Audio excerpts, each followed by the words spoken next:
It's the Locked On Podcast Network, your team every day. So hype right now. Anything's possible. I'm on mama. I'm on my lady, ma. Anything's possible. Rain and J's back with the vengeance. All the real Celtics fans in attendance. This the truth like 34. This like walking in the garden when you hear the roars. The crowd goes crazy. Most in-depth coverage on the daily. Mainly podcast royalty, the content kings. When you talking about the franchise with 17 rings. Focus like Danny at the deadline. Global with it, got a local feel like the red line, the blue line, the green line. Play it in between time. I'ma throw my C's jersey on in the meantime and press play. When the F's done, I can't wait until the next day. Trying to stay in tune with the C's, that's the best way. Melly. Hey there, welcome back to the Locked On Celtics podcast. Thank you for making the show part of your daily routine, however you are consuming the show, listening to it through your headphones on a podcast, watching it on YouTube. I do appreciate you doing so and just participating in our love, our shared love for the Boston Celtics. I'm John Karalis. I cover the Boston Celtics for Boston Sports Journal, and I've written a book called The Boston Celtics All-Time All-Stars, available everywhere books are sold and on my personal website, johnkaralis.com. if you want a signed copy. Today, I am going through the draft rumors with the hosts of the teams that we're talking about. So it's a triple crossover episode, starting with Jeff Garcia of Locked On Spurs, talking about the Dejounte Murray, Derrick White rumors, going to the Locked On Nuggets podcast and Matt Moore to talk about JaMychal Green, and the Locked On Grizzlies podcast with Shawn Coleman to talk about Kyle Anderson. What's realistic? What's not? I want to make sure that you know, first of all, about the live NBA draft show that I will be hosting alongside Chad Ford and Rafael Barlow. Chad Ford hosts the Locked On NBA Big Board. Rafael is one of the Locked On NBA draft hosts, part of the Draft Junkies, does some amazing analysis. We are going to Dallas to be in the WFAA studios to do a live broadcast that you can watch on YouTube, the Locked On NBA YouTube page, on Roku, if you've got a Roku, and Amazon Fire Stick, if you got that, it's available there.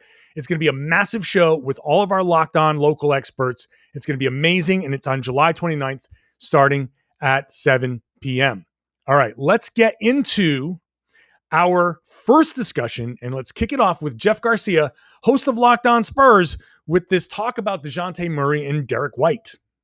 All right, Jeff. So rumors have popped up here about Dejounte Murray and Derrick White. It stems from Zach Harper, just a mention in an Athletic piece that Murray and White may be gettable. And I think it was done in the context of moving up in the draft. But now a lot of Celtics fans are asking, wow, hey, Murray? Could the Celtics get Murray? Can the Celtics get maybe Derrick White? Right.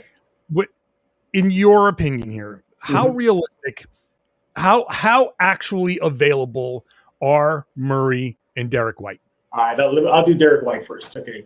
If any of the two are gettable, would be him. But again, that's going to take a good package. I'm not going to say an expensive package. I'm going to say what in the, what are you asking for, Spurs kind of package? No. I think he would be the gettable one simply because he's very injury prone. He broke his toe twice in the same spot last season. He's been in and out of the lineup. They have guards with Dejounte, Lonnie Walker as of now, and then the sophomore guy, Trey Jones. Could he just be a piece they can move because they have a good amount of guards? Absolutely. And I was going to factor this too. He's a late 20-year-old. He's going to be 30 soon. So he's a lot older than this young core that San Antonio has. But of the two, Derrick White could be gettable for the right price. Again, it's not going to, take the sales out of Boston. I think there's something that could be workable. Now let's shift to Dejounte Murray. That's the guy that would make Boston say, you want what for him? Because if you're looking at this team right now, Dejounte is going to be their next veteran, with the Spurs likely not going to keep most of their veterans that they have are free agents right now, even Patty Mills. there's a possibility that he can be that leader. And he had a tremendous season last year. And he was dropping triple doubles like it was nothing last year. I mean, just really spiking his points, his assists, his rebound numbers. You name it, he was doing it. Steals, he's still a good perimeter defender. But the thing with him, though, is he can't shoot the ball. He has a nice little pull-up, kind of dribble, stop, hop, jump. But if you're going to give him a deep 2-shot or a 3-shot, you'll see defensive sag on him. But nevertheless, I think the Spurs are very invested in him. They see him as their point guard of the present and the future for now. So he is not gettable. As much as this report put it out there that they're gettable, he would be very, very tough to get. But it counts that knowing where the Spurs are in their history right now. They got to do something, John. They got to do something because they are a 500 team right now. And they're caught in the middle. They're caught in the middle. How did they get their glory days? They tanked. Taylor obviously could have played that year in the 90s. There's no excuse for him to play. But they tanked. They sent him out for the season. Lo and behold, Tim Duncan, here we go. Either they're going to tank, which they did before, or they're going to get bold. As we see before the draft, Kawhi Leonard deal with the Pacers, George Hill. But those kind of things are far and few between in San Antonio's history. They're not aggressive in draft day. They're not that really aggressive come trade deadline. So could this be a bold move by flipping Dejounte? Absolutely. Now, there's gettable, and then there's untouchable. Nobody on this Spurs squad is untouchable. Let's put it that way. The closest you got is maybe Keldon. Keldon probably is your closest one that is close to off limits. But even then, for the right price, a very expensive price, he could be had. So as far as gettable, look, everybody's gettable. But if you're looking at these two players, these two guards, White and Murray, it'll be tough for Boston to put a package together.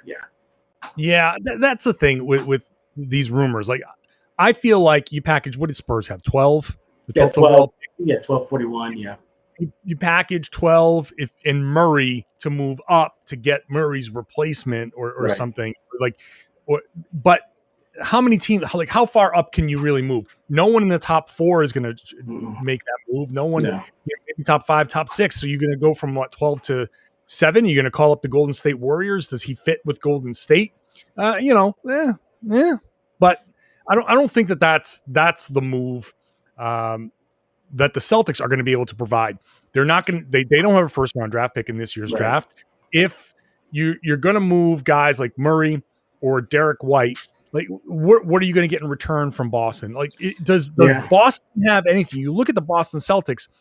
I look at the numbers here, and like Derrick White is making Marcus Smart money. Derrick White is a similar player to Marcus Smart, and so why would they even swap those guys? Yeah.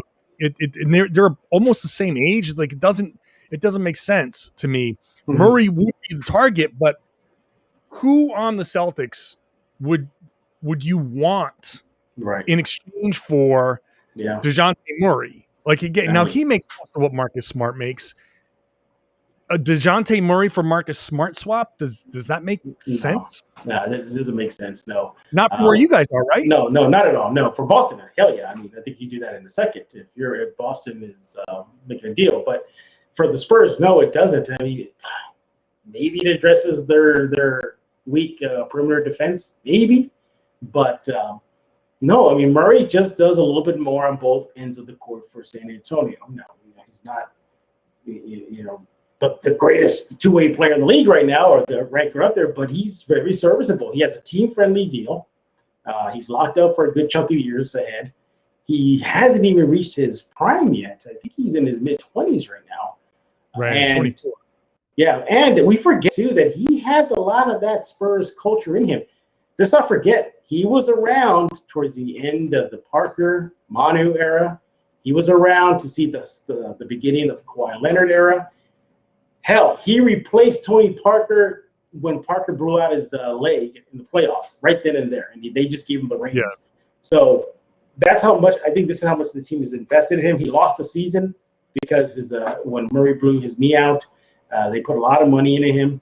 And I think he is just he is their point guard of the future for now, unless Boston's going to do something stupid, which I don't think they're going to be. Hey, we want Jason Tatum for Dejounte? I mean, it'll take something like that, Jaylen Brown, something like that. But barring that, no. I mean, I look up and down your roster, and I'm thinking, there's no obvious, Romeo Langford and Aaron Nesmith in a pick for DeJounte Murray, or like the thing is, and that's the thing, like this isn't even a TPE play because Murray makes $15.5 million this year. Mm-hmm. White makes just a couple $100,000 more. So they basically make the same money. Yeah.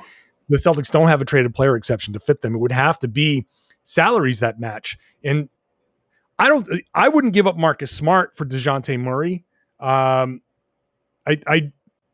Especially when you look at Murray, who shot 31, less than 32% from three this past season. Mm-hmm. All right, well, we already got a guy who can shoot 32% from three, and he's an he's an all league defender. So, like, Murray is younger and he definitely has more upside, and I think that he can figure out the shooting stuff.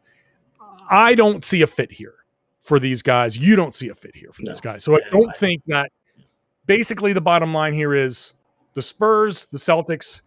I don't see a trade between these two teams. We have a DeMar DeRozan. Y'all want to switch that guy? Sign and trade? We have that guy. What does DeRozan make here? DeRozan, But then again, what does Boston have with the Spurs? No, he's not. He's not under contract, right? He's going to be a free agent. Yeah, he's going to be unrestricted free agent. Yeah, he is going to be clear and free. Can't do a sign and trade because the Celtics don't want to be hard capped. Yeah, so that's out. Rudy Gay is out because he's a free agent. Yeah, Patty Mills. Yeah, Patty Mills. I hear a lot on y'all's radar. I hear a lot of Boston. Patty Mills I think could be a guy. I can see him, especially with Udoka and these Spurs connections coming over, knowing Udoka knows how to use them, and Udoka has that intimate knowledge. I think that connection. If Patty was going to leave the Spurs, and it makes sense for Patty Mills to leave the Spurs. Great backup for you guys, man. I mean, great though. I mean, that'll be some offensive punch off that bench for you guys. Yeah. My only problem is I'm just tired of these 6', 6'1" guards that the Celtics keep having. Can I get a guy who's 6'5" in this place, man? Come on. Can I just get one guy who's 6'5"? You know what? It may even work if Patty Mills were to join Boston, because for some reason he puts on the green jersey. He just erupts into the next coming of Jordan or Kobe. I mean, you see him play for Australia. I mean, he puts on that green jersey and you're like, where's this guy? Where's this guy in the NBA? FIBA Patty's a revelation. All right. So I guess that's it. So there's just, I don't see any deals. I don't see any business being done between these two teams this summer. I can't see it either. Nope, can't see it. All right. Big swing and a miss there. I'm going to go to Memphis, Locked On Grizzlies and Shawn Coleman. A lot of people are asking about Kyle Anderson. How realistic is trading for Kyle Anderson? That's next after I tell you about rockauto.com. There is just no way those strip mall chain stores are going to be able to stock everything for every car everywhere. That's not possible. They're going to have to make some choices. You can make a choice too by going to rockauto.com instead and getting a whole lot more, because they can stock all that stuff. They've got a massive warehouse. They can get you great prices on everything you need for your car or truck. It's going to save you a ton of money. People have told me that they've saved hundreds of dollars on parts by going to rockauto.com.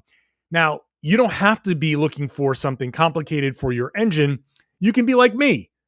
I want wipers. I want floor mats. I want a new headlight. I can do the headlights. I can do the tail lamps.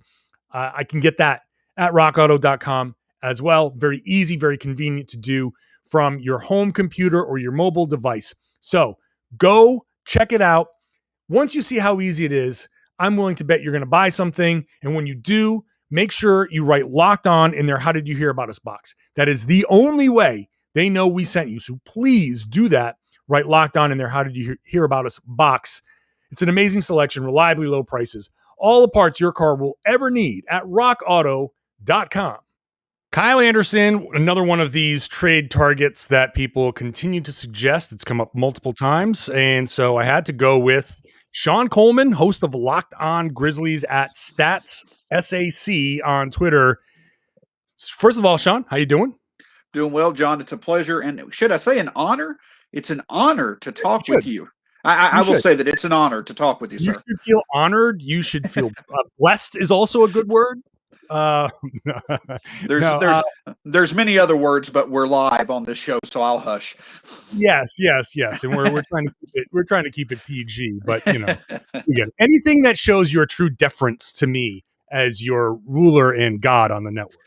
Of course. Hey, it's Locked On Karalis, so I'm Locked On Karalis now. That's it. All right, so people have brought up Kyle Anderson a ton. Obviously, I know you have an affinity for Kyle Anderson. But the setup here is that he makes the right amount of money for the Celtics to acquire him. He is 27, which on the Grizzlies seems to be outside of the time frame. And so I think Celtics fans think, hey, Kyle Anderson, possibly gettable. So let me ask you the question, Shawn. Is Kyle Anderson somebody that could be gettable this offseason for the Boston Celtics? In a word, yes. In likelihood, no. And I don't mean to be that type of guy giving that answer. No, I want it to be as realistic as possible here. Well, I think that if you look at this from four different perspectives, the timeline you're talking about for the Grizzlies in terms of their timeline, it makes sense to trade present value for future value. And I also think that Kyle Anderson certainly fits the mold of being the fourth or fifth best player, a lead rotation guy to support the Stars on a contender, then he should be as one of the top three guys on the team just trying to make the playoffs like the Grizzlies are. And I think also Boston, it fits for them, right? The only part of this that kind of makes it to where I can't say for certain there's just an absolute match there is I don't know if Boston puts together enough of a return that really makes the Grizzlies be like, okay, this makes us want to move off Kyle Anderson. I think in a vacuum, the value could be there, but with the fact that the Grizzlies have so much uncertainty in their young players besides Ja right now, they love their culture. Kyle Anderson is a big part of that, and he's come off his best year in Taylor Jenkins' system. I think they're going to have to be wowed more than just they have to be motivated to move Kyle instead of just, he's clearly expendable, if that makes sense. There's got to be a package that's sort of that wow factor. Looking at Boston, I can't honestly say that's there from my first look at it. Yeah, and that's the problem, right? Because from Boston's perspective, we sit here and say the Celtics have $11 million left on the Gordon Hayward traded player exception. Kyle Anderson makes 9.9, and this is his final year of the contract. And we can say the argument, the rebuttal, I think, from Celtics fans would be, you're not going to re-sign him, are you? And if you're not, then why not get something for him? And the question is, what can you get? Now, of course, this is a Boston-centric perspective. Let's say the Memphis Grizzlies say, you know what, that's a good point. We are going to put Kyle Anderson up for up for bids. What do you think a realistic return can be? If you're saying Boston doesn't have it, what do you think a realistic return for Memphis on Kyle Anderson could be? So the thing that I'll say is this, is that I actually more agree with the Boston perspective than I do the Grizzlies perspective personally. And the reason why is I agree. I think that Kyle Anderson, he makes $9 million now coming off the season that he did. I think he's in line for a multiple year deal, 3 years, $40 million, kind of like Kyle Kuzma just signed 3 years, $40 million on his next contract. Is that as a starter on the Grizzlies? I don't know. And if it's not, it certainly doesn't make sense from a contract standpoint. Or payroll standpoint for the Grizzlies, 3 players, Romeo Langford, Aaron Nesmith, and Robert Williams, plus some type of protected first. I think that if you combine one of those 3 players with the protected first for Boston, that is a reasonable offer for Boston. I think in a vacuum, Memphis should really listen. Do I think at the end they take it? I don't. But that type of offer, I think, is pretty reasonable for a player of Kyle's skill and the fact that he's an expiring contract. Yeah, and see that to me, so I think right now Robert Williams is way off the table in a deal like this. Aaron Nesmith, I think, is off the table in a deal like this because I just think that he can become a lot of what you are hoping Kyle Anderson can do for you as a rookie. and Anderson is there to lead the bench, and you don't want to sacrifice your depth for this. And so that leaves us with Romeo Langford, which I don't think Romeo is such a wild card because no one knows exactly what he's going to be. And there's people like me who say, give him this 1 year under non-COVID circumstances, full off season after the wrist injury. And let's see, maybe we can revisit this conversation around the trade deadline. But at that point, if he's not exactly what Boston wants, is he then what Memphis wants? And then the notion of a first, I'm not looking to give up a lot of first round picks right now because I think Boston is part of why they did the Kemba trade is to preserve their right to trade the 2022 pick and go through the 3, every other year picks and pick swaps for a potential star. So that might be a price too much for the Boston Celtics. So do you think that there are deals out there? You think that there's a team out there that can give Memphis that kind of deal? Because, and let me just put it this way. What you're saying is reasonable as far as what the value is. But if a team isn't out there giving you a good young player and sort of a protected first, then Boston doesn't have to give you that. Boston can be like, hey, we'll give you, 2 seconds and, you need some shooting. Here's Carson Edwards. Yeah, and that's fair. The thing, though, that comes in play with Memphis is, of course, their roster. It has a lot of really good players. Carson Edwards, I don't know if he really has a future in Memphis. And so I think the Grizzlies, instead of taking like an offer for a second right now or 2 seconds right now, they're probably looking to try to maybe add to Kyle Anderson. In the ultimate mock draft that we're doing right now, in a simulated situation, I added a future Utah first to Kyle Anderson to get the 14th pick in this draft in that type of scenario. So my point is that it kind of, instead of selling Kyle Anderson for seconds, maybe you could do that at the deadline, but I rather think 2 seconds is not going to convince Memphis to move off Kyle Anderson this offseason. It could at the deadline in the right situation, but I think Memphis would rather hold on to Kyle Anderson or use him as a money matching aspect to get a better longer term piece moving forward. I know you are personally a fan of Grant Williams and may be willing to trade John Morant for Grant Williams. No, that's a little but do you think there's any, because Grant is now, I do feel strongly that Grant Williams, though he had a down year last year, can bounce back. And I think he has a long NBA career ahead of him. Do you think that one of the players involved could be Grant Williams? Does that fill a need for the Grizzlies? Not really. And the reason why is because it's just the depth that we already have there. Jonas Valanciunas or Kyle Anderson likely is going to be, I think, in Memphis longer than this year. That's one potential front court player. And then you've got Jaren Jackson, you've got Xavier Tillman, you've got Brandon Clark. And I truly do think that all three of those players have more of a longer term, a higher ceiling as far as being in player value goes going forward. So as much as I love Grant Williams from a roster perspective, there's just not a lot there. See, that's the thing that it comes down to at the end of the day. Those three players that I mentioned to you at the first part of the offer, those are the type of players that could have a role in Memphis moving forward. Beyond that, I just don't know of anybody on Boston outside of the obvious off the table guys that would make sense. Yeah, that's what it seems like. This is going to be maybe a little too much of a reach for the Celtics. That I understand the notion that Kyle Anderson could be traded, and I will not be surprised if Kyle Anderson is traded by the Grizzlies. But like you said, Shawn, I don't see Boston being able to make that deal unless I think it would have to be all the other offers from around the league don't pan out.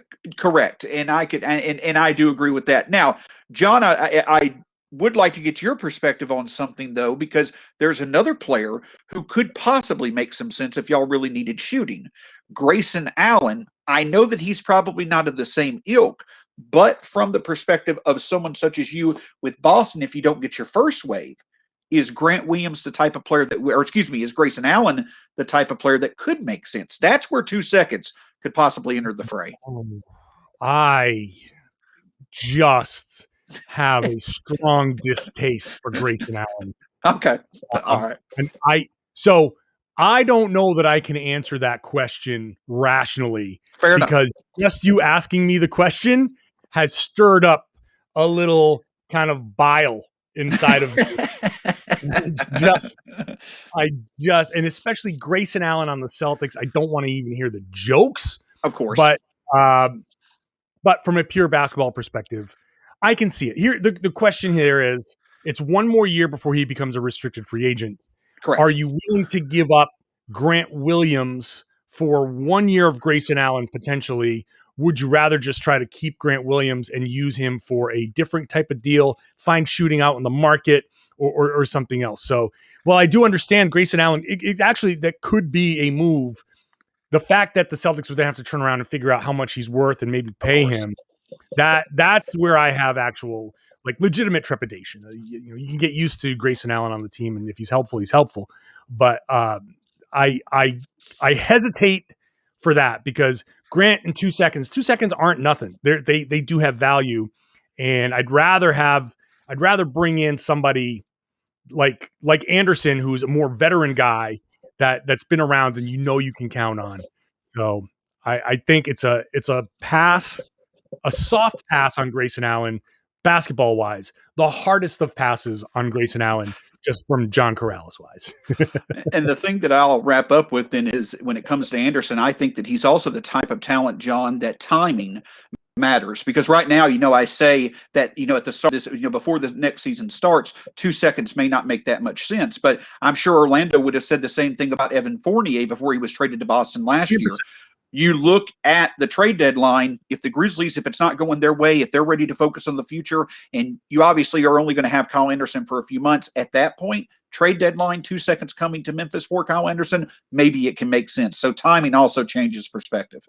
Yep, that's a great point. And I think it's a great point to leave it. That not likely this summer, but put a pin in it, and we'll see if we can revisit it down the road.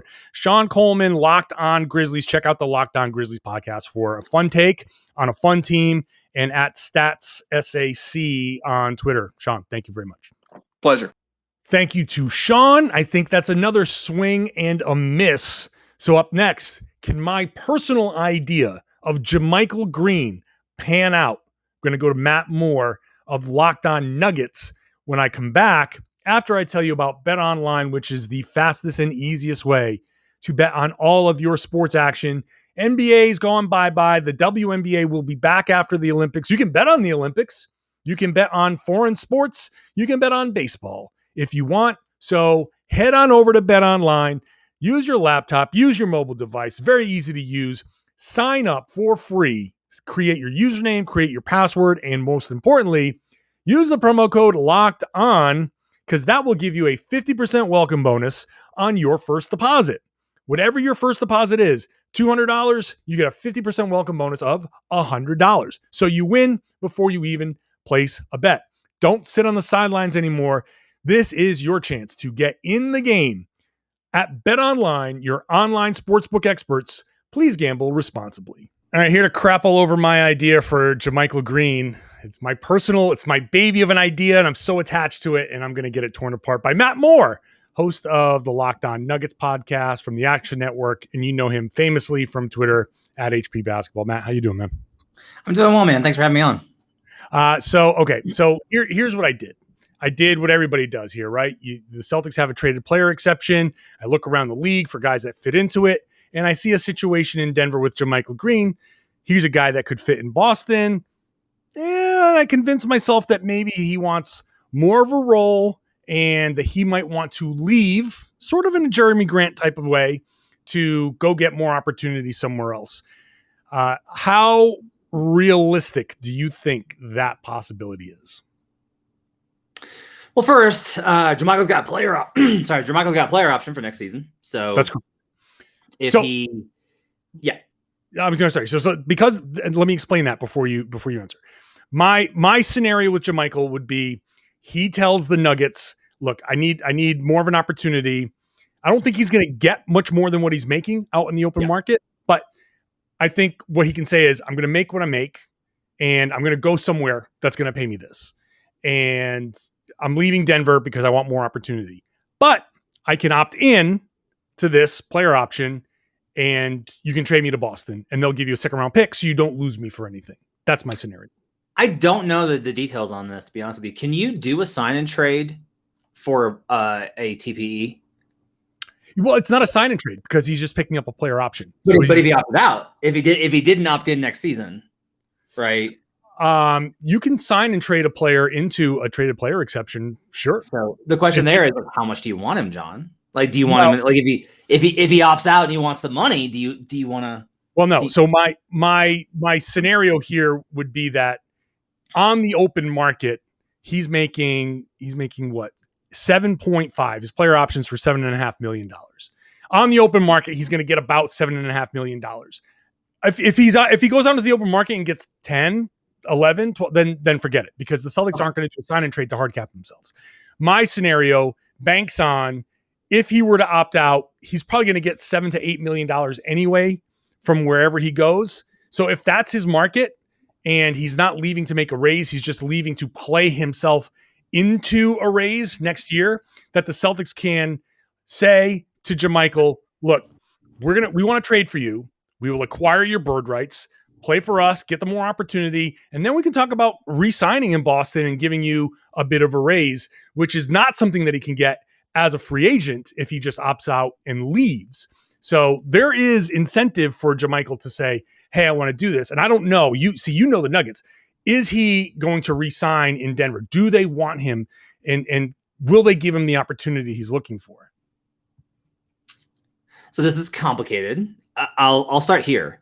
If JaMychal Green, if your theory or your paradigm were to play out, where he actually does tell the Nuggets, hey, it's been fun, but I want to go somewhere with more opportunity. I don't have a lot of room for minutes here. Boston's offering me a really great opportunity. The front office will pretty much do that deal, and you'll get a sweetheart deal, because the front office makes an investment in Denver of taking care of the players in terms of what they want. Like, if they're just like not happy and they want to go somewhere else, to put it in this context, they wanted to move Darrell Arthur for Darrell Arthur. They were like, hey, you can go be on like a contender back when the Thunder were a contender. And Darrell Arthur was like, no, I like it here. I want to stay. But they were like trying to convince him, like, don't you want this? Like, you can go, like, we're not going anywhere. That's their kind of approach. Like, they will not hold it against or do, they won't hurt themselves. But in that kind of situation where you're talking about a player that's probably replaceable, would, theoretically clear up some cap space for them after the TPE, being able to move that somewhere else, like, that gives them more flexibility. I think that that's like a deal that could get done. The counter argument, I think, is that JaMychal really enjoyed his time in Denver. He likes playing for this team. He likes the way that it plays. Jokic literally said in a press conference, I want to play with this player for the rest of my life. That's how much he enjoys playing with JaMychal Green. Is like, yeah. He loves playing with J-Mike, and Porter has said the same kind of stuff too. Now that's like maybe not. So let's go back the other way. And the other way that I would go is the Nuggets are getting ready to give Michael Porter Jr. probably a max extension. They will offer Aaron Gordon an ungodly amount of money to try and get him on a multi-year extension. There's just not a lot of room left, and the front ownership is going to be pretty itchy about the luxury tax anyway, before the risk of the repeater, which is pretty likely. And that's before we talk about JaMychal Green's future. So at some point, just the guys that they have like JaMychal Green are going to be put to the wayside. He plays an important role because Millsap's an expiring, and there's no telling if he can return. And if he does, he's probably just like the veteran that hangs out. If he says, no, I want to play this out and then raise my value for next off season, I don't see any way that the TPE entices them, even with any sort of incentive around it. If, on the other hand, there's a situation where they could add something that would really help them, then I think so. I have a hard time seeing Green looking at the Celtics where they are now and being like, that's a better situation for me to A, compete for a championship, or B, raise my value. And that's why I think it's probably unlikely that your situation were to come true. Yeah, I guess the only thing that I could say is that I would try to make him a starter. And I think starting him with Marcus Smart, Jaylen Brown, Jason Tatum, and Robert Williams could give him some real opportunity and more than 20 minutes a game. We're looking at, 25 to 30 minutes a game potentially. So that would be my pitch to him. And, the back channel, see if you can convince this guy to bite on the opportunity.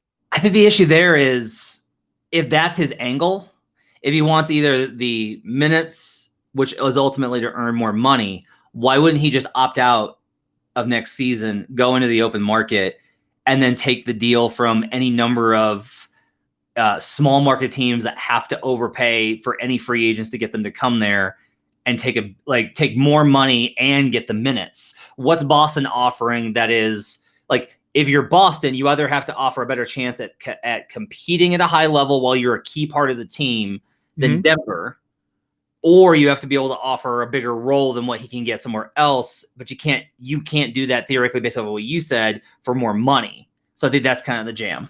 Right. And it's an imperfect situation. I guess I'll go back to what I said before, that I'm trading for the bird rights. So now I am now competitive. So it's not like I'm limited by, I don't know, you can go to a small market team, or maybe you go to the Knicks and they have cap space. I mean, maybe that's a scenario that works. But how many teams are going to have the cap space? That's going to be number one, to pay you what you want. And what's he going to raise his value to? I don't know. What's he going to make? 10, 12, 15? I don't know what he's going to raise his value to.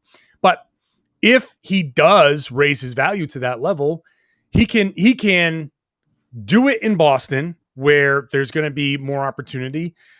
He's leaving Jokic. So yeah, I want to say that it's not ideal. You're leaving a very good team with the MVP and one of the best passing big men that we've ever seen. So it's not the ideal situation, but Boston does have the opportunity to play for a really good team with Jason Tatum, who's also potentially an MVP candidate, guys around him that will draw the attention away from him to give him more opportunities to score. And hey, if it doesn't work, you can still go into the open market. But if it does, we can pay you what a team with cap space could pay you. I'm looking at the MLE, right? And the standard MLE for under the tax is 9.5. So even if he just goes into an exception for the whole amount, he wind up making more than he does this year. I can see the value of, hey, I'm going to go to the Celtics. I'm going to get a lot of minutes and a big role on a team that really wants to commit to me. And then I've got an opportunity to either, to raise my value going into free agency and have a team that's going to need me having my bird rights, which is always that's like the spot you want, is the team is basically like, we got to re-sign this guy. So you got to keep him. I can see that being an interesting scenario. A lot of it just is going to come down to, I'll say this, look, not being in the locker room was frustrating this year for everyone. Among them is like, I don't know JaMychal enough. I know him a little bit from Memphis. I know things of him from the Clippers. I've heard things about him, but I haven't had conversations enough with him to know. I will tell you the sense I've really gotten though, is that he's a pretty down to earth guy that doesn't have, I don't think that he looks at his career as, I'm going to be a big star. I'm going to make a lot of, he'll take whatever money is there for him. Mm-hmm. I think for him, a lot of it, I think he weighs the situation very, very heavily in the basketball sense. He was so annoyed coming out of the Clippers. It was just evident. His very first interviews with us were very pointedly it's really nice to be on a team that actually gets it. He cares about the way that a team plays. And so I think from that perspective, look, I think the Celtics do play the right way, especially I like what I have a lot of confidence in the Udoka hire. The difference is really, if he's going to make the same amount of money, is the spot better for him in Denver with less opportunity, or in Boston with more opportunity but more unknowns, given any number of things with the Celtics going into next season? Yeah. So kind of what I thought, so if it basically hinges on what's JaMychal Green thinking. Yes. And so if he does say, I love it in Denver, but look, my career is my career and I do want to get more opportunity, and Boston could potentially be a place, but he does seem like a guy that really likes Denver. They like him. The teammates like him. He likes his teammates. That's going to be tough to draw him away, but at least it's not a flat out no. So I think I think it's plausible. I could see it happening. Like, I'll say this, the type of organizations I would expect for him to be drawn to, I would imagine the Celtics would be amongst those types of teams. I think the real key there is being like, we really like you. We love you. Like, we think you can do great things here. And then being like, but we're not going to pay you until next year. If if you come here and it's good. So like, that's kind of the question is he knows that Denver's good. He knows that he'll have a big role. He's also likely, this is part of the equation too, John, is he's likely to have a bigger role next season because Millsap is likely less of a guy. Like there's a lot of that went on. They basically, with JaVale, Millsap, and Green, Malone was transparent with, I only have minutes to play 2 of them. Yeah. And so there were games where Green just did not play. And Millsap and JaVale played. And there were games where he and Millsap played together. Well, if Millsap either leaves or takes a step back, and just in terms of he becomes the Udonis Haslem type dude who's just kind of hanging around for veteran presence and as a backup plan, I think JaMychal moves up in that rotation and probably gets more minutes, which negates, I think, some of the advantage the Celtics would offer. 100%. That's exactly what it would do, is negate that. So I guess we'll see. So moderately realistic. Probably not, unless JaMychal Green has some sort of change of heart, is kind of where I think we settle. Yeah, I think it's a definitely plausible scenario. I'm not like, no, the Nuggets would never do that. I'm also not like, no, I can't see JaMychal Green ever leaving. I think a lot of it is when you game plan out the kind of the game theory on, if you're any sort of player, you want role, opportunity, situation, and money. And if you can't, like the Nuggets can offer role, situation, and opportunity, the Celtics can offer role, situation, and more opportunity theoretically, especially as a starter. But the money differential isn't as much. And I don't know, I don't know how to parse the differences between a Nuggets team without Jamal Murray, their title hopes in the West versus the Celtics in the East, given everything. It's difficult to parse. And so I do think that's part of the equation. Then I'll say this, I think Green will look out for his own career and do what's best for his career. But I do think that winning seems to be really important to him, more than maybe some other players. I think that I also don't necessarily believe that he has it in his head that he could, I don't see him going for a Hassan Whiteside deal where I'm going to put up huge numbers for a year and then boost my value and get this big contract. He knows he's a guy that doesn't put up a bunch of stats, but helps the team win. Yeah. And those guys are valuable, but in order for that to translate, they got to win. Mm-hmm. And that I think is a big question between the two teams, if it came down to that. All right. Well, there it is. Thanks to Matt Moore, again, Action Network for his writing, Locked On Nuggets for his talking, at HP Basketball for his tweeting. Matt, thanks for coming on. Thanks for having me. Hey, after the first 2 segments, I'm going to count that as a win. It's possible. It could possibly happen. So at least I've got some rational feedback there that makes me think it could happen. I'm still leaning no. I still don't think it's going to happen, but at least it's possible. And who knows, maybe somebody can make a convincing pitch. We'll see how it goes, and I'll be covering it all here on the Locked On Celtics podcast. Want to make sure you knew about the Locked On Ultimate Mock Draft that's going on right now. It's a full mock draft with picks being made, trades being made, with amazing analysis from tons of people, including Chad Ford, Brian Scalabrine, Ryan McDonough. It's an amazing show that takes you through the whole first round through our local hosts. So check it out. Search for Ultimate Mock Draft 2021 on the Odyssey app, or wherever you get your podcasts. Odyssey is your audio home for all the sports, podcasts, music, and news that matter to you. That's AUDACY. I am very happy that you have subscribed to this podcast wherever podcasts exist, or on the YouTube page. Subscribe to the YouTube page. That continues to roll along. I'm very happy with the success of it so far. I'm really honored that people are choosing to consume this show that way, and I hope more of you do. So please subscribe there, rate, comment, review, and also, really important, please share the podcast. Tell your friends that they should be listening and watching the Locked On Celtics podcast here on the Locked On Podcast Network.